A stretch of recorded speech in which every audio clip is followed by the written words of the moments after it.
Hi, everybody. Welcome to Big Apple Hockey. And if you're watching us right now, the reason why is because Anthony and I are going to select. We're just going to totally nerd out with a lot of fantasy hockey predictions and stuff like that right now. I, of course, am the illustrious and guy that can't get his own nameplate up right, Mark Williams. And of course, joining me is the one and only Mr. Anthony LaRocco. Sorry, I missed you boys yesterday in the show, but I'm glad to be here today with you, Mark. Well, glad to have you back, and glad to at least have half the band back together. We will get all three of us on again at one point sooner rather than later. First things first, before we even get started, breaking news today: Rasmus Dahlin signed with the Sabres, right? Yeah, three years, $6 million per. So you got a good old bridge deal. And Kirill Kaprizov, wow. Yeah, 5 years, $9 million. They finally settled that, which was, it seemed like that was the most bantied about contract for the last, couple of weeks. I guess Minnesota told Kaprizov, we're not going to back off 5 years. So if you want to play in the NHL this year, you got to take it. Well, it's where, Kirill. And Kirill, it would have been spelled right if I actually would have done that. So no mistakes this time around. Although that's the way I entered the world as a mistake, it's probably the way I'm going to leave it. So we're doing our fantasy hockey show right now. And first things first, Anthony, what is your team name that you have? I had Saucy Mitts as my team last year. That's pretty good. That's pretty good. Yeah. I mean, you got to look at Saucy. That name just belongs in hockey and in hockey circles. For years, mine was Every Day I'm Haggling. And the last 2 seasons, and this one is going to be Huge Kakko. So there you go. Actually, all right. My fantasy football team name is Gritty's Bunch, and my profile picture on the league is a picture of Gritty. Nice. Nice. Fantasy football, I think I've steamed hams in one league, and an inside joke for my bartending town people, it was shoot it in your face. That's for my friend Chris from Shooters, who we all nickname Shooters. But anyway, okay, so we're gonna get started. We're gonna talk first about the New York area guys, and the first things first, Anthony, is there my mouse wasn't moving. Is there a New York area player that is worth a top 5 pick? No. Okay. I mean, Panarin's close. I think in most rankings, he's ranked around 7, 8 around there. But I mean, top 5, I think, is pretty what you would think, pretty standard. You got, McDavid, McKinnon, Draisaitl, Matthews, Vasilevsky's in there. I know he's in 6 and some. So Panarin's close, but I mean, you can't put him ahead of any of those guys. I mean, McKinnon, Draisaitl, McDavid, they're on another level. Obviously, Matthews is a goal scoring machine. Yeah. It's close. Panarin's definitely the closest one to it, but no, I would say no area player is worth a top 5 pick. And the consensus is even Artemi Panarin is probably the only guy I would even think about going into the top 5. Are you going to say that he's if you're betting on at the top 5, you're probably betting that he's going to be back to the MVP form from 2 years ago. He's basically a point per game. It could very well happen, but when it comes to fantasy, especially the first round, take the bird in the hand. Don't take the projections.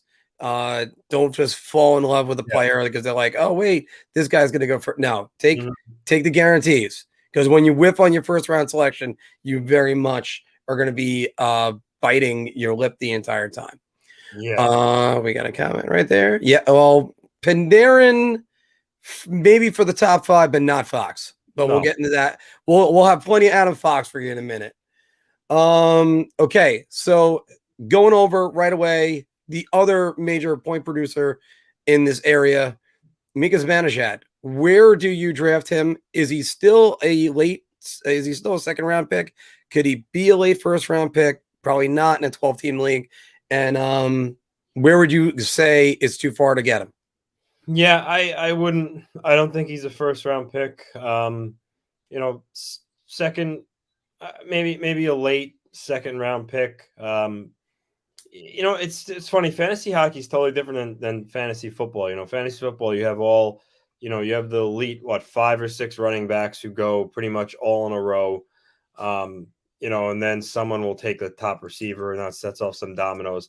But hockey, there's so many good players comparable that you can get in late rounds. There's just so much talent. So Zibanejad, he's a really good player, but there's a lot of players that I think I would pick before him, and very defenseman, goaltender. I don't put Zibanejad in that upper elite echelon of players that you think of. Okay, I got to grab Mika Zibanejad. So, I would say he's definitely not a first round pick. But I could see him going, anywhere from second round to as late as maybe the 4th round. Yahoo's got him ranked at number 32, and it's a sharp drop off from what he was last year. We all know this. Yeah. We all know the question is also which one are you going to get? You're going to get the Mika Zibanejad from the end of last year or the beginning of last year. That's where the hard part is going to be. Once again, first couple rounds, take the guarantees.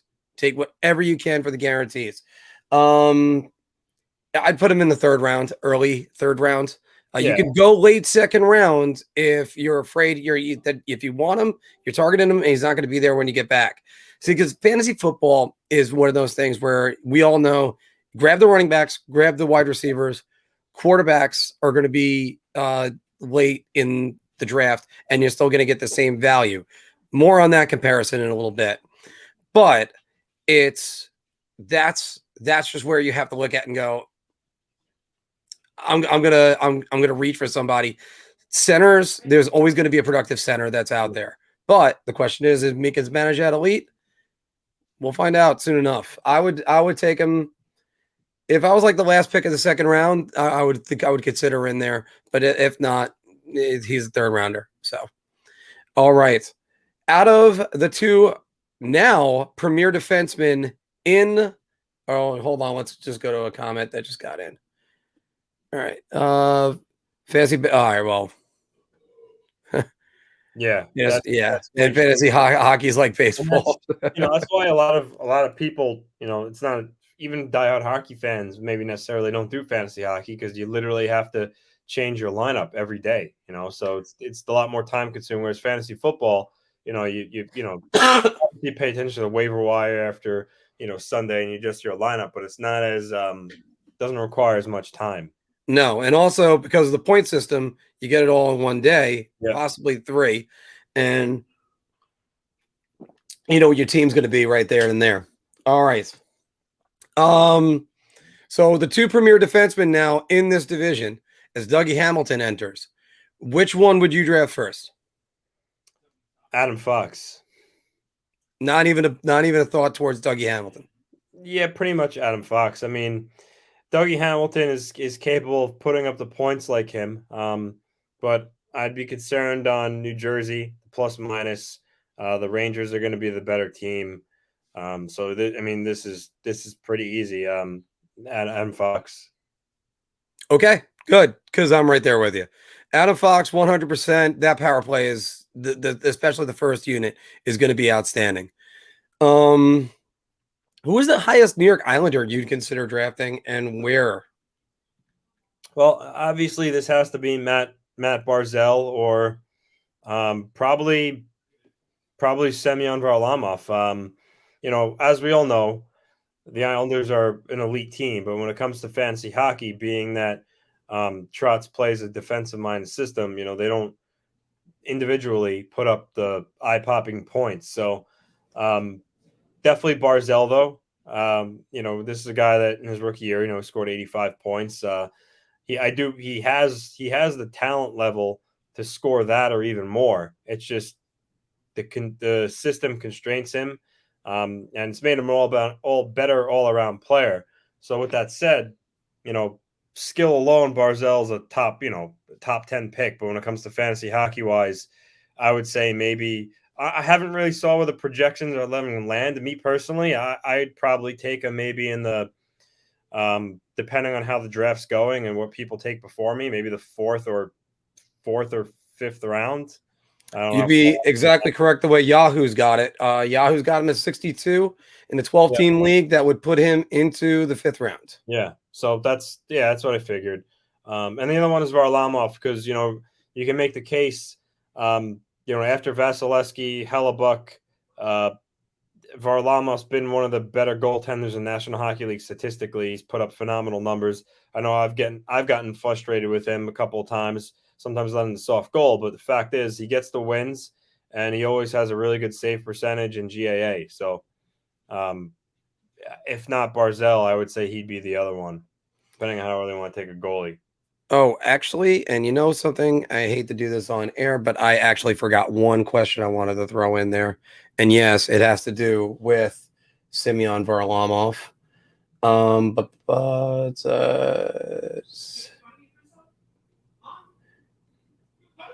Okay. You got to get that in there really fast. All right. Let's actually go right back to the goaltenders once again. And you mentioned Semyon Varlamov. So put these goalies in order and how you would want them drafted. Igor Shesterkin, Alexander Georgiev, Varlamov, Ilya Sorokin, and Mackenzie Blackwood. With probably Mackenzie Blackwood getting the most amount of games out of all those guys. Mm-hmm. I mean, this is I would say Varlamov is number one. He's on the better team and he's very good. Number two, you gotta go Igor. And then number three, Mackenzie Blackwood, just based on he's the starter. And then Ilya Sorokin, fourth. However, that list could change, fairly easily. I think any one of maybe outside of Mackenzie Blackwood, I think any one of these guys can easily be ranked number one if you were just talking not fantasy, just on talent alone and upside. But when it comes to fantasy wise, you gotta go with the starting goaltenders first. And then from there, prioritize, okay, which is on the better team. So that's why Varlamov, in my opinion, easily is the first.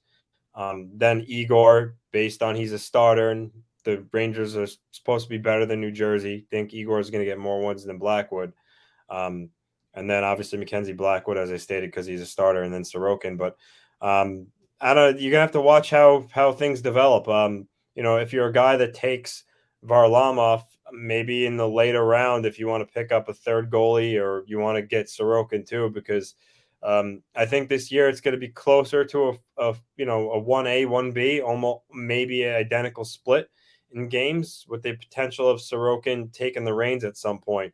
And if that happens, Sorokin will shoot up from 4 to possibly 1 or 2 in that regard. But right now, that's how I would rank them. And also throwing in there as well, this is an Olympic year, and Semyon Varlamov is poised to go to the Olympics for Team Russia, or the Olympic athletes from Russia, whatever they're called right now. And that might actually get Ilya Sorokin even more games. I would probably stick with the same ratings that you had. I'd go Varlamov, Igor, Ilya, Mackenzie, Ilya, and then Alex. Georgiev seems to not do as well with a lot more playing time. But you could use him as a spot starter. I mean, hell, Varlamov had 7 shutouts last year, and I believe 4 of them were against the New York Rangers. That's not going to happen again. That's immensely valuable in fantasy hockey, shutouts and wins. Yes. So, yeah. And by the way, the league you play in, do you guys do head-to-head, or do you do rotisserie? Head-to-head. Yeah, because I used to do a rotisserie league for years, and then we got rid of that, went to head-to-head. I won my league literally in 1 week because I had Vasilevsky and rookie Jordan Binnington. They had 5 shutouts in that 1 week. So do you run your league? no, I don't. All right. Yeah. If you need another player, I'd be willing to do another league. I'm in. I'll let my friend John know. So and he runs all things Islanders. He'll probably end up Yeah. um What's funny? As much as Phil loves hockey and is a hockey nut, he doesn't do fantasy hockey for whatever reason. Did you know that? yeah, I used to love baseball, and fantasy baseball actually was one of the reasons why I ended up not loving baseball as much. Yeah. So yeah. Yeah, I wouldn't want Jason Botterill managing my fantasy hockey team. Never mind that. Let's go with the young players in the around this area. Which one of these guys that we're going to list, the big ones, the two number ones, Lafreniere and Hughes, Oliver Wahlstrom, or someone else is going to have the biggest upside this year? I lean towards Jack Hughes. You think he's going to break out eventually in a big way. He's I mean, they're all really talented. Lafreniere, Hughes, Wahlstrom to a lesser level, but when it comes to pure shooting, Wahlstrom might be the best of the three. But I want to say Jack Hughes. I think if the Devils are going to take the next step, he's the guy, and he has all the tools. He's fast. He's shifty. Looks like as he's getting older, he's going to mature, probably put on more weight, become stronger. You got to remember, these guys are kids when they come in; they're not men yet. And after a couple of years, you start to develop that strength. And then as far as Wahlstrom goes, Wahlstrom, as we checked before, he scored 12 goals in 44 games. So in a 82 game season, that's like just shy of like a 30 goal pace. So I think Wahlstrom can easily score 25 goals this year, and that would be phenomenal for the Islanders. And he's going to get power play time, so power play points and fantasy's big. And then Lafreniere, obviously, he's immensely skilled too. I think Gallant's going to utilize him in better ways.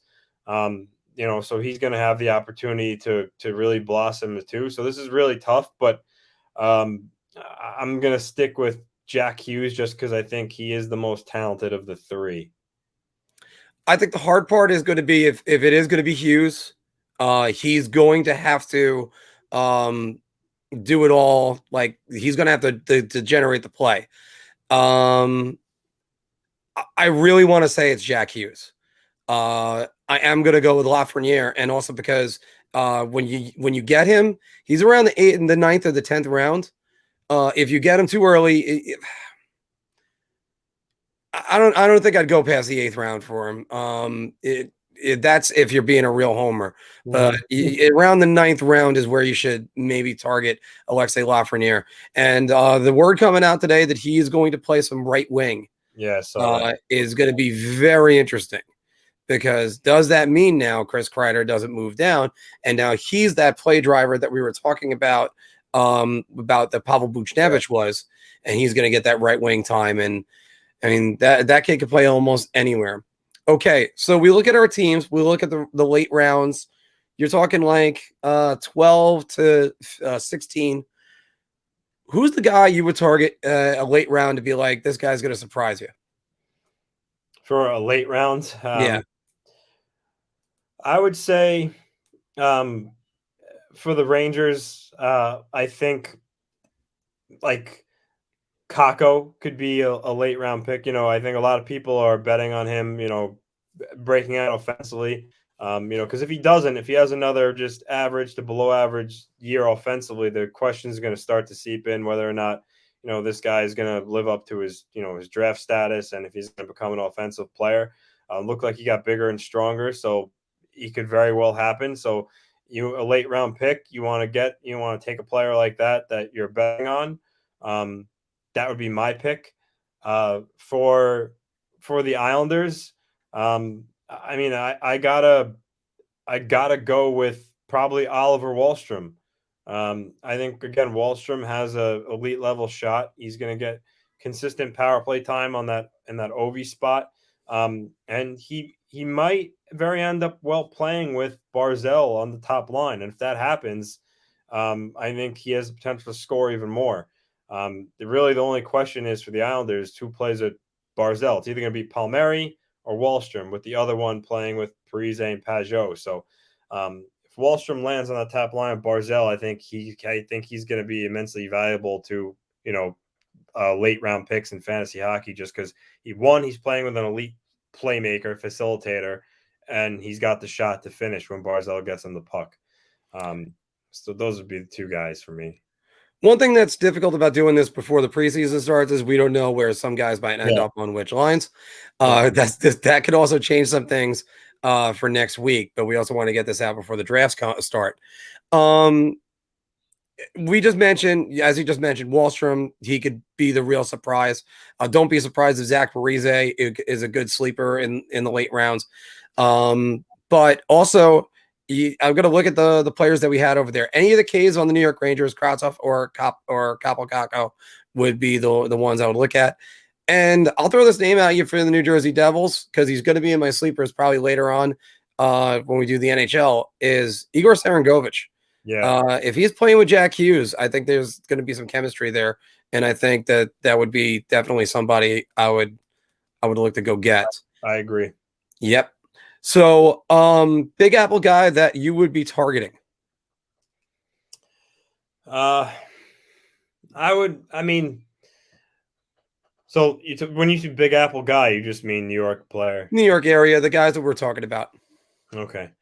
I would say from the Islanders, I would use a pick on JG Pajot in the late rounds, because he can score 20 goals. He had 14 in only 50 something games, and he's good in the circles. And as we know, face-offs get you points in fantasy hockey, and I like him. So that a lot. That he brings everything to the table. I know not all of it is relevant for fantasy hockey, but there are some stuff he brings that could make him valuable in certain categories like faceoffs, plus minus. For the Rangers, I think you got to go with the obvious. I mean, Adam Fox, he's one of the better skating offensive defensemen in the league. He's going to put up the points. He should still have a pretty good plus minus there too. But I mean, aside from Panarin, which everyone's going to be targeting, I think Fox is a good choice there. Yeah, I think I'd have to basically ignore a lot of my draft strategy to make sure I got on Adam Fox. Now again, that doesn't mean draft him in the first and the second round. No, don't do that. He should still drop to the third round. Because you're gonna get those people that are gonna still want to pick Hedman and McCarr ahead of him. So yeah. It's just the way that's gonna go. If not them, I mean, by the way, Pajot is a good point because he'll also get you hits and he'll also get you plus minus. And he'll get it for relatively cheap. A little bit of team bias. Actually, you know something, Brody? I find in fantasy, I try to avoid my teams. Because I don't want to be rooting against them, or unless it's greatly in my interest, or I end up taking Brett Howden, thinking he's going to break out, and then he's Brett Howden. So, all right. So the Big Apple area guy that I'm trying to avoid. Well, for the Rangers, I'm going to avoid Chris Kreider. I think he's too much of a mixed bag. You don't know what you're going to get from him. Obviously he has the speed and he can score, but this is a guy who's not very smart or defensively reliable, so his plus minus might not be all that great. And he just disappears for too many stretches, and then he'll be hot and then he disappears again. So for me, he's too inconsistent.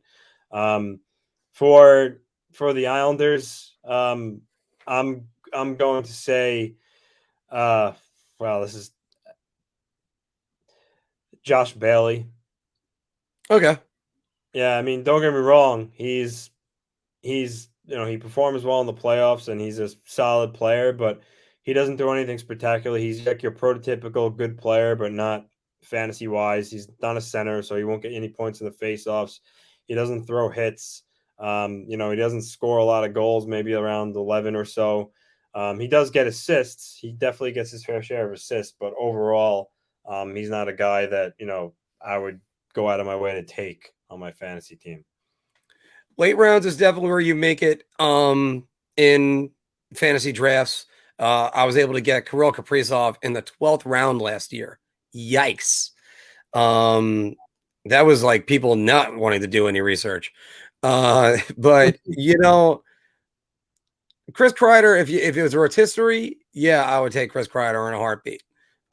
Especially in the late rounds, because he'll give you hits, he'll give you power play production, he'll give you goals. But he's also too streaky. It's where head to head, I would definitely try to avoid him. I'm trying to think of a different guy other than Chris Kreider. Well, Jacob Trouba on top of that. Also, don't really. They're just not great fantasy guys, Pelech and Pullock. So don't necessarily go for them. I still thought Pullock was going to develop into a top 10 fantasy defenseman, and just he never has taken that jump. And I think it was you that said it last week, or maybe even it was Phil. Unless Pullock suddenly just like drinks magic water, it's probably not going to happen. If you like that video, we got a lot more. So check out any of these that are right over here. And don't forget to like, share, and subscribe. Your ideas are intriguing to me, and I wish to subscribe to your newsletter.